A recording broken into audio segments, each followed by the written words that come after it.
we're going to talk with Ed in Philadelphia. Ed, you're with Allworth Money Matters. Yes, thanks for letting me call in. Thank you. I have a question for you guys. I am retired. I got, I believe, more money than I need for retirement. And most of my income from retirement is in dividends. My question for you two is, I have a lot of money, I believe a lot of money, sitting in my checking account at the end of the year. And for the last 30 years, I've been reinvesting most of that back into the dividend-paying stocks. And my tax bill is getting pretty big. How old are you, Ed? I'm 63. Are you married? Yes. And how much do you have in stock? And what's your stock portfolio value that are paying these dividends? Just under $9 million. And you only have $500,000 in your IRA. Yes. And why dividend stocks? Just out of curiosity. I've been infatuated with dividends ever since I was like a teenager. It's worked for you. So, oh, they have. They have. Yeah. I'm not going to try to get you changed on that one. It's clearly worked for you. And what's the problem? Yeah. My problem is at the end of the year when I'm done paying all the bills and the taxes and everything, I still have a lot of money, I believe too much money, sitting in my checking account. And for the last 40-some years, I've been taking a lot of what's left over at the end of the year and putting it back into the dividends to reinvest into the dividends. But my tax bill now is getting to be pretty big. Well, if I gave you a solution, you're not going to like it. I'm going to tell you that you should quit buying dividend-paying stocks. And do what? Just leave them. How about buy some stocks that don't pay dividends? Buy some growth stocks. Some growth stocks. My guess is that your portfolio is highly tilted towards value companies. You could just buy an index. You're not managing this portfolio in a tax-efficient manner. Not even. There's been no attention paid to the tax efficiency of your portfolio. None. Because I would make the argument that you should have 50% of your portfolio in non-dividend paying stocks.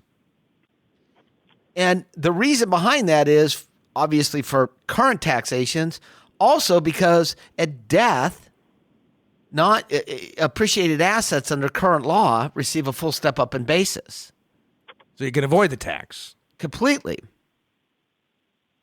So I appreciate the fact that you've got that this investment philosophy has worked for you. It would have worked for you if the portfolio been growth stocks as well. In fact, it would have worked better. How much do you have in the check? How much do you have in cash? Right now, right now I got about 90,000. Ah, well, that's not bad. No. Have you started gifting? Do you have children? Yes. Have you started gifting to them? Yes. And the maximum you give them amount? Stocks? I give them money right out of my checking account. Are they in a lower tax bracket than you? Yes. Why not give them stocks? I'd give them stocks. Never thought about that. Okay. Well, you did call a show. Idea. you did call a financial show to get an idea of something that you're not doing, right? So what happens? Yes. Here's the reality. If you came into our office today, we would look at this portfolio, and the first thing we'd do is we'd look at the allocation. My guess is Scott's is it's highly mostly allocated towards value stocks. And large cap value value would be my guess. Large cap value. So we'd look at the portfolio, and the first thing we do is say, okay, where are there risks in the asset allocation itself? Well, if I had a square with 9 different squares inside of it, yours would be mostly concentrated in the top left hand. We'd say, let's try to actually mimic more of what the market is, which is growth, mid cap, small cap. Then after we said, okay, this is really how it should look, how can we build this so it's as tax efficient as possible? And I'd use a direct index on technology on this. That's right. You build a synthetic index and it's managed for tax. You do some tax loss harvesting. That's right. And so what happens is that, and by the way, if some of these terms are new to the listeners or yourself, it's because they weren't around 10 years ago. 3 years ago. And the reason they weren't around is the cost of friction, which is the cost of trading, was oftentimes more expensive. Now it costs nothing. Yeah. So that what we call friction was the cost of buying and selling. And the other thing is that we use technology today that didn't exist 5 years ago. Certainly didn't exist 10 years ago. We use that to actually manage portfolios. So, technology in the investment advisory world has changed. It's the democratization of investments by the use of technology. It brings private office type services to the middle class or the high net worth, which you wouldn't be ultra high net worth, but you'd be considered a high net worth client. So what you're doing, and you're probably doing all of this yourself, correct? Correct. And you probably don't want to turn this on to anyone else. My advice to you is you're missing out on technologies. Oh, not only that, I mean, so we mentioned one idea. You're gifting your children. That's an easy one. Just gift stocks now, appreciated ones. They're in a lower tax bracket. They could probably have, if they plan it right, they have no capital gains when they sell it.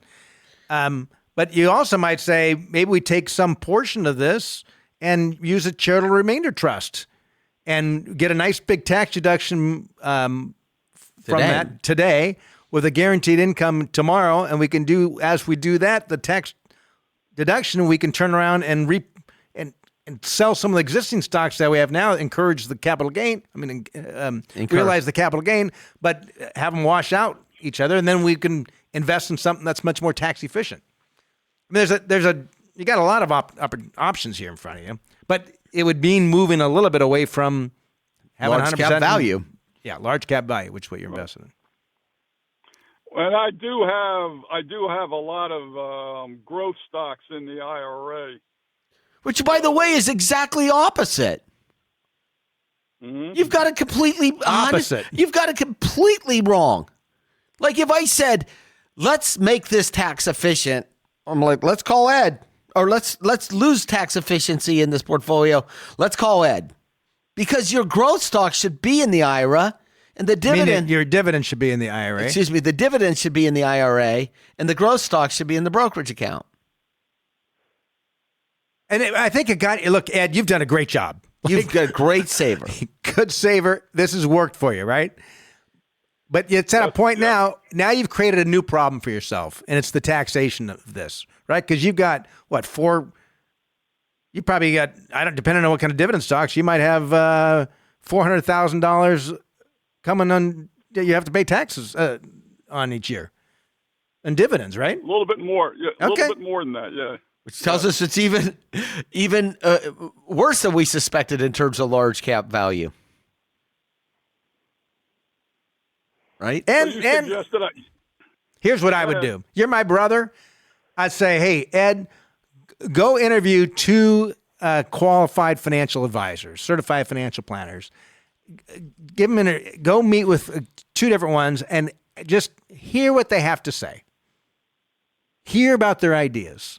And if one resonates with you, just say, look, why don't you do a financial plan? Pay for them to do a financial plan that they can come up with all these strategies to show you the impact it could have on you financially. The money you would actually save in taxation would more than pay for the cost of professional asset management on this account. Okay. That's a promise. Oh, yeah, for sure. I mean, they can manage this account for what? 0.5% and cut your tax bill in half. Yeah. Promise. Right. Promise. That's good. I'm glad I called. Well, I'm glad you are too. And by the way, you've done well. So listen, if you did nothing, you're still going to be fine. You're still going to be fine. That's right. You did nothing. I'm not worried about outliving my money. I'm worried about what I called in about is my tax bill is getting is huge. Yeah. Well, I get it. And You have to take a different approach than the approach that you're taking today. And you truly, you could get this you tax bill. you might choose to take some of your stocks each year and put them in a donor advised fund that you can dole out to some charities in the future. And you may actually choose to actually accelerate how you're actually giving this the money to the children and use up part of your unified credit. Right? Okay. I mean, no one says that you can't go in and give the kids $1 million today, because you can. It's just less money that you could pass on at your death.